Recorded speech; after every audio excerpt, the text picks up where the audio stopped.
मां भारती की गोद में उस वीर सपूत ने जन्म लिया था जिसने आजाद भारत के सपने को नई दिशा दी थी।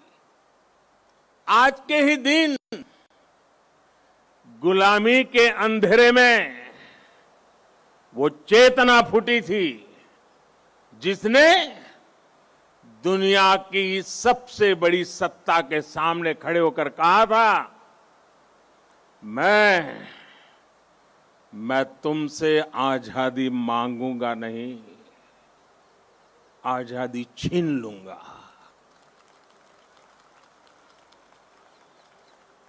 आज के दिन सिर्फ नेताजी सुभाष का जन्म ही नहीं हुआ था, बल्कि आज भारत के नए आत्मगौरव का जन्म हुआ था। भारत के नए सैन्य कौशल्य का जन्म हुआ था। मैं आज नेताजी की 125वीं जन्म जयंती पर कृतज्ञ राष्ट्र की तरफ से इस महापुरुष को कोटि कोटि प्रणाम करता हूं, उन्हें सैल्यूट करता हूं।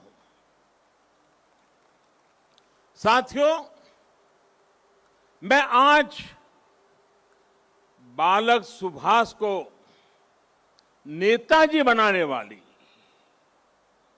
उनके जीवन को तप, त्याग और तितिक्षा से घड़ने वाली बंगाल की इस पुण्य भूमि को भी आदरपूर्वक नमन करता हूं।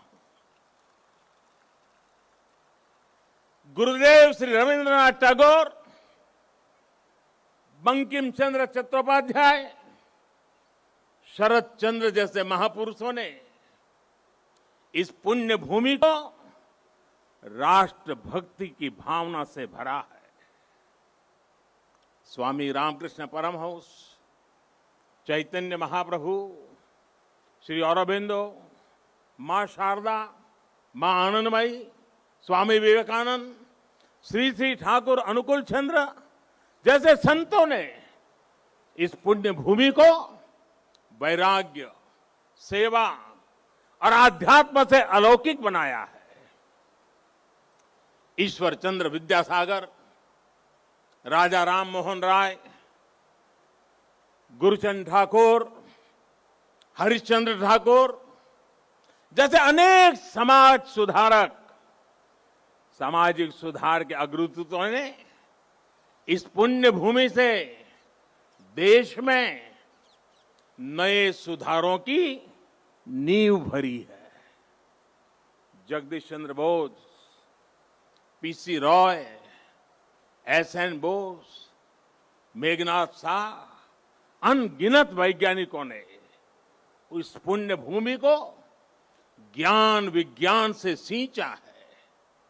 ये वही पुण्य भूमि है जिसने देश को उसका राष्ट्रगान भी दिया है और राष्ट्रगीत भी दिया है। इसी भूमि ने हमें देशबंधु चित्तरंजन दास, डॉक्टर श्यामा प्रसाद मुखर्जी और हम सभी के प्रिय भारत रत्न प्रणब मुखर्जी से साक्षात्कार कराया है। मैं इस भूमि के ऐसे लाखों लाख महान व्यक्तित्वों के चरणों में भी आज इस पवित्र दिन पर प्रणाम करता हूं।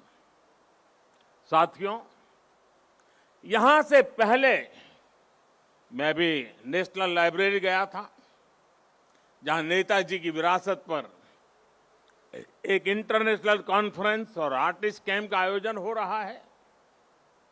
मैंने अनुभव किया, नेताजी का नाम सुनते ही हर कोई कितनी ऊर्जा से भर जाता है। नेताजी के जीवन की ऊर्जा जैसे उनके अंतर मन से जुड़ गई है। उनकी यही ऊर्जा, यही आदर्श, उनकी तपस्या, उनका त्याग देश के हर युवा के लिए बहुत बड़ी प्रेरणा है। आज जब भारत नेताजी की प्रेरणा से आगे बढ़ रहा है तो हम सबका कर्तव्य है कि उनके योगदान को बार बार याद किया जाए, पीढ़ी दर पीढ़ी याद किया जाए। इसलिए देश ने तय किया है कि नेताजी की 125वीं जयंती के वर्ष को ऐतिहासिक अभूतपूर्व भव्यता भरे आयोजनों के साथ मनाए। आज सुबह से देश भर में इससे जुड़े कार्यक्रम हर कोने में हो रहे हैं। आज इसी क्रम में नेताजी की स्मृति में एक स्मारक सिक्का और डाक टिकट जारी किया गया है। नेताजी के पत्रों पर एक पुस्तक का विमोचन भी हुआ है। कोलकाता और बंगाल जो उनकी कर्मभूमि रहा है, यहां नेताजी के जीवन पर एक प्रदर्शनी और प्रोजेक्शन मैपिंग शो भी आज से शुरू हो रहा है। हावड़ा से चलने वाली ट्रेन हावड़ा कालका मेल का भी नाम अब नेताजी एक्सप्रेस कर दिया गया है। देश ने यह भी तय किया है कि अब हर साल हम नेताजी की जयंती यानी 23 जनवरी को पराक्रम दिवस के रूप में मनाया करेंगे। हमारे नेताजी भारत के पराक्रम की प्रतिमूर्ति भी है और प्रेरणा भी है। आज जब इस वर्ष देश अपनी आजादी के 75 वर्ष में प्रवेश करने वाला है, जब देश आत्मनिर्भर भारत के संकल्प के साथ आगे बढ़ रहा है, तब नेताजी का जीवन, उनका हर कार्य, उनका हर फैसला हम सभी के लिए बहुत बड़ी प्रेरणा है। उनके जैसे फौलादी इरादों वाले व्यक्तित्व के लिए असंभव कुछ भी नहीं था। उन्होंने विदेश में जाकर देश से बाहर रहने वाले भारतीयों की चेतना को झकझोरा। उन्होंने आजादी के लिए आजाद हिंद फौज को मजबूत किया। उन्होंने पूरे देश से हर जाति, पंथ, हर क्षेत्र के लोगों को देश का सैनिक बनाया। उस दौर में जब दुनिया महिलाओं के सामान्य अधिकारों पर ही चर्चा कर रही थी, नेताजी ने रानी झांसी रेजिमेंट बनाकर महिलाओं को अपने साथ जोड़ा। उन्होंने फौज के सैनिकों को आधुनिक युद्ध के लिए ट्रेनिंग दी। उन्हें देश के लिए जीने का जज्बा दिया, देश के लिए मरने का मकसद दिया।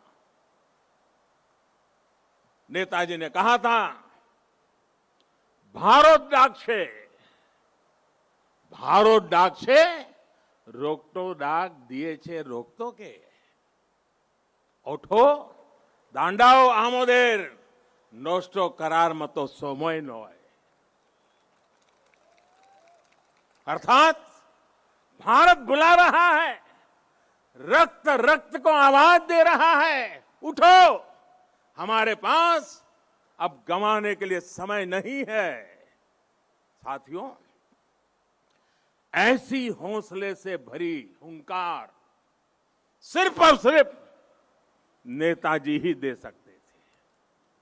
और आखिर उन्होंने दिखा भी दिया कि जिस सत्ता का सूरज कभी अस्त नहीं होता, भारत के वीर सपूत रणभूमि में उससे भी परास्त कर सकते हैं।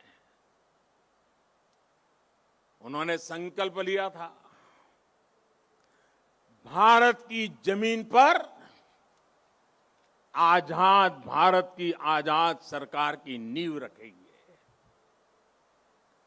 नेताजी ने अपना ये वादा भी पूरा करके दिखाया। उन्होंने अंडमान में अपने सैनिकों के साथ आकर तिरंगा फहराया।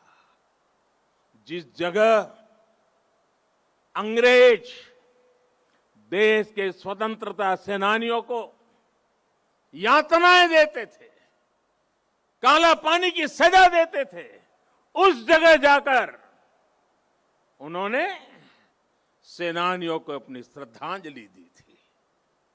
वो सरकार अखंड भारत की पहली आजाद सरकार थी। नेताजी अखंड भारत की आजाद हिंद सरकार के पहले मुखिया थे।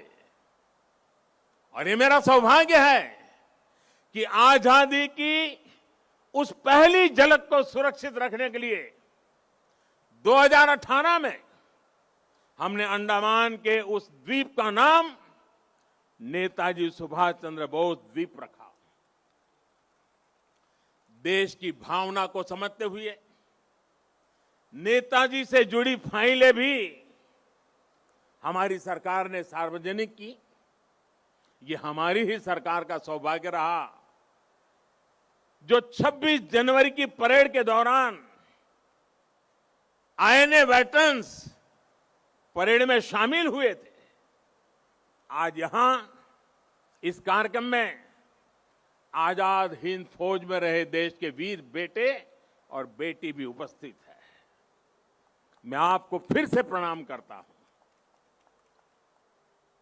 और कब प्रणाम करते हुए कहीं कहूंगा कि देश सदा सर्वदा आपका कृतज्ञ रहेगा, कृतज्ञ है और हमेशा रहेगा। साथियों, 2018 में ही देश ने आजाद हिंद सरकार के 75 साल को भी उतने ही धूम